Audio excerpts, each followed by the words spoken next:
জনকল্যাণে নিবেদিত প্রার্থীকে বাছাই ভোটারদের সহায়তা করা। আপনারা যারা প্রার্থী, আপনারা যারা নাগরিক, বিশেষ করে আমাদের চুয়াডাঙ্গা 1 আসনের নাগরিক, তারা এই চুয়াডাঙ্গার চাবি তাদের হাতে। তারা সৎ, যোগ্য, নিরপেক্ষ, জনকল্যাণে নিবেদিত ব্যক্তিকে ভোট প্রদান করে তাকে আমরা জয়যুক্ত করব। তিনি আমাদের জেলার সকল উন্নয়নের কাজ করে যাবেন, আমরা তাকে সহযোগিতা করব।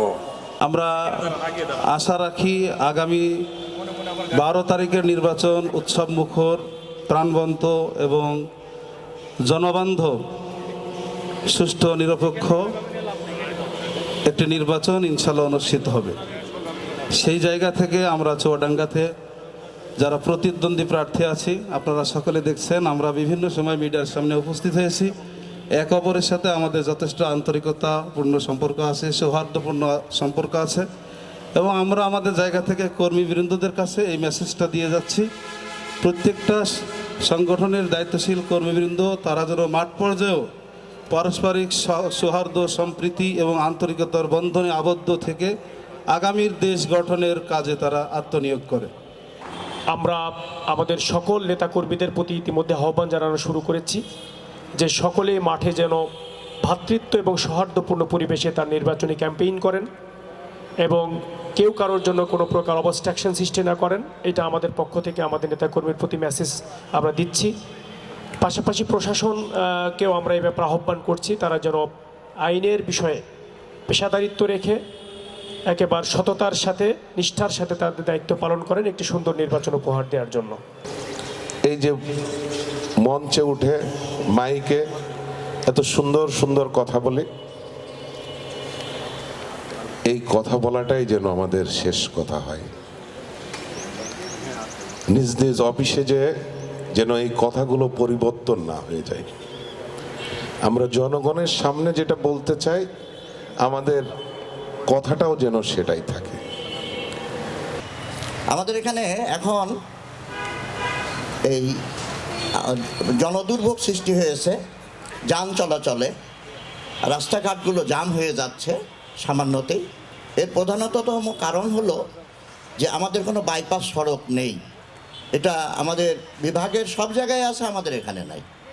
তো এইটা আপনারা নির্বাচিত হলে এইটা কত তাড়াতাড়ি এই বাইপাস সড়ক তৈরি করে জনদুর্ভোগ আপনারা নিরসন করবেন, এইটা আপনাদের কাছ থেকে জানতে চাই। যে আমাদের চুয়াডাঙ্গার জন্য এটা একেবারে খুবই কষ্টের একটা বিষয়, যানজট, যেটা নাগরিক সুবিধা থেকে আমরা বঞ্চিত। এটা একটা প্রপোজাল যেভাবে আছেন সেটা তো নিঃসন্দেহে এটা বাস্তবায়ন হবে, সেটা যেই নির্বাচিত হোক এটা সবার আগে প্রায়োরিটি পাবে।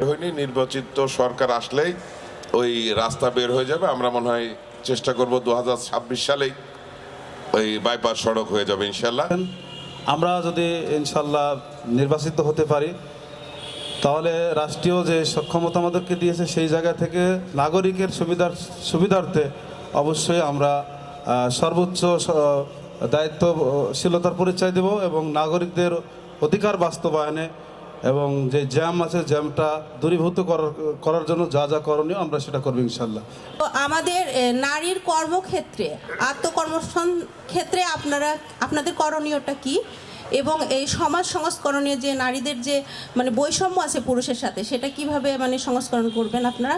সেটা প্রশ্ন দুটো হয়ে গেল, কর্মসংস্থান একটা, বৈষম্য একটা। আপনি কোনটাকে প্রায়োরিটি দিবেন? কর্মসংস্থানটা আমি নারী কর্মসংস্থান সম্পর্কে আপনাদের কোনো পরিকল্পনা আছে কি? গণবিরোধী সাম্প্রদায়িক ব্যক্তি ও কালো টাকার মালিককে ভোট দেব না। স্বাস্থ্যের ক্ষেত্রে আমি বলবো যে স্বাস্থ্যটা চুয়াডাঙ্গায় আসলে এটা বলতেও খুব লজ্জা হয়, যেহেতু আমার বন্ধু বান্ধবের সাথে আড্ডা মেরে বেড়াচ্ছে, আমার কিন্তু কোনো খোঁজ নাই। প্রথম ভূমিকা নিতে হবে।